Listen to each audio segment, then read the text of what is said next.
Et bonjour à tous et à toutes, je suis ravi de vous retrouver aujourd'hui pour la suite de cette formation, enfin cette petite pseudo-formation sur les différents arcanes du tarot. On continue sur les arcanes majeures avec notre suite. Après la papesse, on va du coup retrouver la carte de l'impératrice, parce que oui, évidemment, ce sont les femmes qui dominent avant tout dans le tarot. On les présente d'abord avec une certaine forme de galanterie. Et comment ne pas être galant quand on va présenter aujourd'hui notre vedette, notre star du tarot, qui est un peu l'impératrice aujourd'hui. L'impératrice, quelle magnifique carte, et c'est normal parce qu'encore une fois, l'impératrice va nous exprimer avant tout ici la beauté des choses, la beauté de la vie, la beauté d'elle-même finalement par rapport à ici. Donc comme d'habitude, je vous montre ici les différentes illustrations de l'impératrice sous toutes ses formes à travers les différents jeux de tarot que je possède.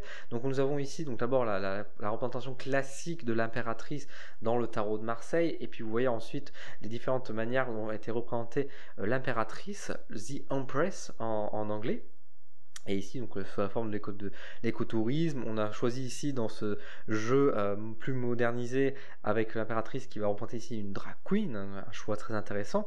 Nous avons également ici, bien sûr, notre chère Aphrodite, à travers la Vénus de Milo, bien sûr, par rapport à ici. La représentation un peu plus, on va dire ici, avec l'oracle animé de l'impératrice, du coup, à travers un style Rider-Waite-Smith. Et vous voyez aussi également dans le petit lapin qui représentait l'écotourisme, la petite demoiselle qui se déplace. Que dire par rapport à cette personnage, à cette impératrice? C'est une femme qui, encore une fois, est au centre de la beauté. C'est une femme qui, déjà, de son apparence, dans ce qu'elle va renvoyer, on voit la beauté des choses. Il y a l'esprit de la féminité de la femme qui est représentée. S'il y avait une carte qui devrait représenter la femme par excellence, ce serait l'impératrice. Et bien sûr, la masculinité qui serait représentée par l'empereur, qu'on nous verrons la prochaine fois. L'impératrice, donc la femme en puissance, la féminité, le féminisme pour moi qui est vraiment représenté à travers cette carte, par cette puissance, par sa beauté, par ce yin imposant. Et c'est pas pour rien de toute façon que la plupart des illustrations de l'impératrice aient choisi de présenter ce personnage de manière très lumineuse, très éclairée, avec beaucoup de lumière, beaucoup d'images, beaucoup d'amour aussi qui se reflète. Vous voyez ici encore une fois le choix d'Aphrodite qui n'est pas pour rien, la déesse de la beauté qui est ici. Même ici, on va dire par rapport à la représentation de l'impératrice ici avec une drag queen, donc d'un homme qui s'habille en femme finalement par rapport à ici, et qui se maquille également, donc qui renvoie encore une fois à cette image de la beauté.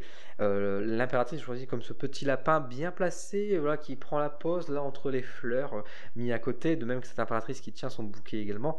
Et bien sûr, toute l'idée du miroir qui est un peu renvoyée ici sur différentes illustrations, on renvoie cette image encore une fois aussi du côté un peu narcissique qui peut avoir l'impératrice. Donc encore une fois, une image de beauté, d'élégance qui est marquée par la féminité. Personnage qui est assez, j'allais dire, statique. Alors c'est vrai que là, dans la carte de l'écotourisme, on la voit un peu se déplacer. De manière générale, c'est vrai qu'on va la représenter assise, comme vous pouvez le voir dans les autres représentations. Même le lapin, il est assis en soi, donc une posture plutôt de « je m'installe » et voilà, je suis une sorte de soleil. C'est très lion finalement, comme par rapport au signe. Je suis représenté, j'illumine, et puis vous venez me voir, vous venez m'observer. Même dans le tarot de Marseille, on remarque que finalement l'impératrice, elle se met vraiment face à nous, elle est posée, elle attend finalement. Elle attend qu'on va vers elle, qu'on s'agenouille finalement devant elle aussi.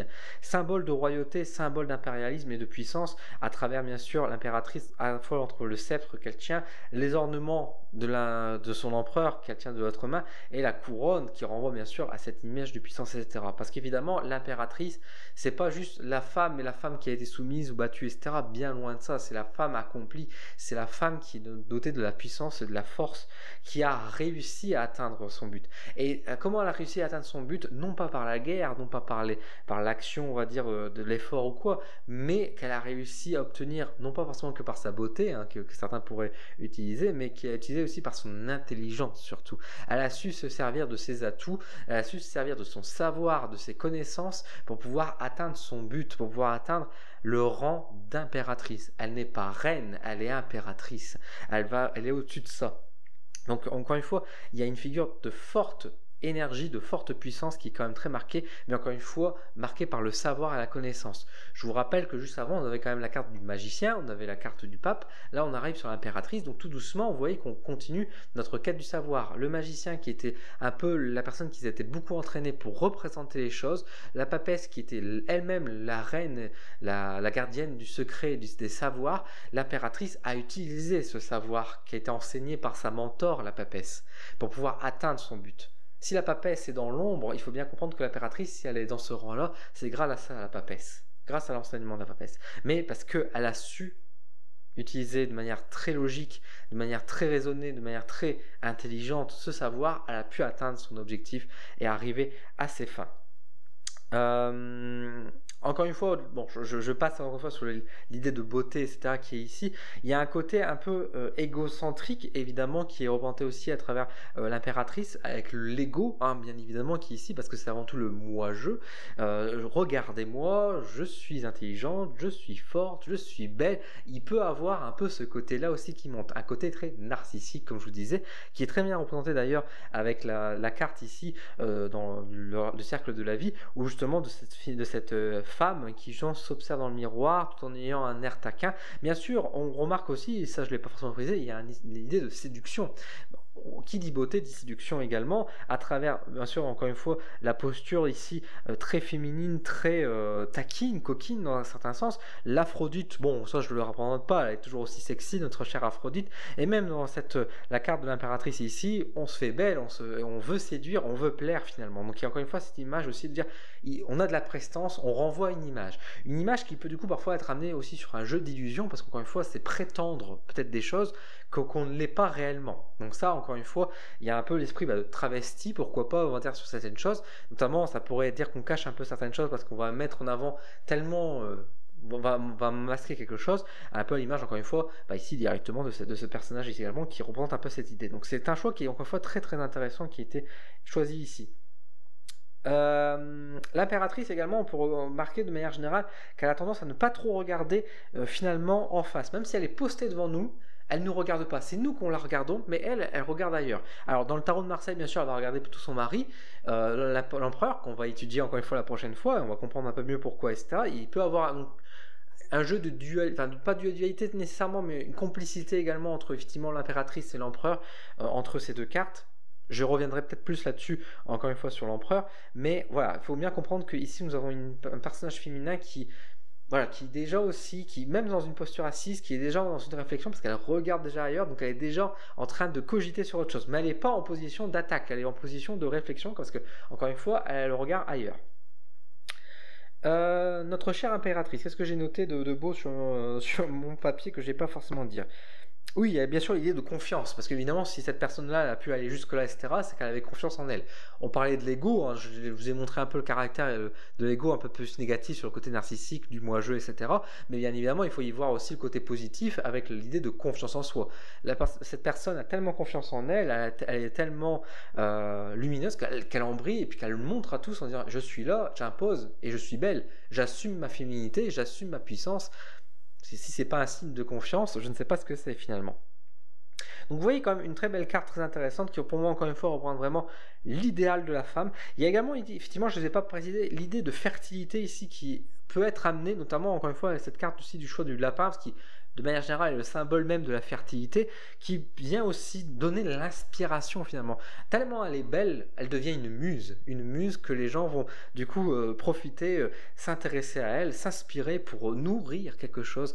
Il y a une part de générosité à l'image du lion. Encore une fois, de toute façon, si vous voulez rallier un signe astrologique par rapport à cette carte, le lion correspond très bien finalement à l'énergie de l'impératrice. Pas que, bien sûr. Mais vous voyez que du coup, il y a cette idée de fertilité, de nourrir, etc. Bien sûr, il y a un côté qui peut être aussi un peu maternel, même si c'est pas forcément... C'est pas la même chose. C'est pas le côté maternel, on va dire, qui avait un peu sécurisant que pouvait parfois avoir la papesse.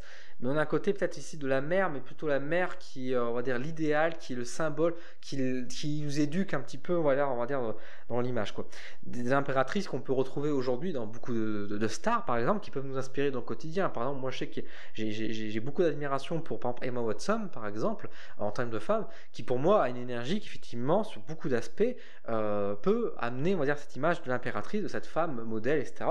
Alors pour d'autres personnes, on va parler d'une star un peu plus moderne, féministe, ça serait peut-être Zendaya, qui serait aussi, on va dire, un très bel exemple, on va dire, de cette impératrice de femme conquérante, puissante, qui est fière d'elle, qui la puissance même féminine. Voilà. Vous avez un peu les idées. En bref, qu'est-ce qu'on peut dire sur l'impératrice? Dans le côté positif, comme je vous ai dit, il y a l'idée donc à la fois du savoir et de la connaissance bien maîtrisée, bien appliquée, surtout. Donc l'intelligence qui est marquée, la confiance en soi, la beauté, l'éloquence qui se fait que ce soit à travers les mots, la parole, mais aussi à travers, on va dire, l'image qu'on renvoie. Hein. Pas besoin de forcément parler pour juste notre apparence parle d'elle-même, j'ai envie de dire. Il y a encore une fois la féminité absolue qui est remarquée ici, etc. Donc encore une fois de très très belles énergies qui sont montrées ici.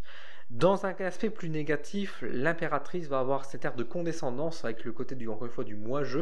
Alors j'avais également noté pour dire le côté du moi-je, une certaine forme de masturbation de soi-même, quoi. Vous voyez, on s'aime tellement que finalement on se regarde dans le miroir. Narcisse, encore une fois, je vous renvoie un peu vers cette image-là du mythe.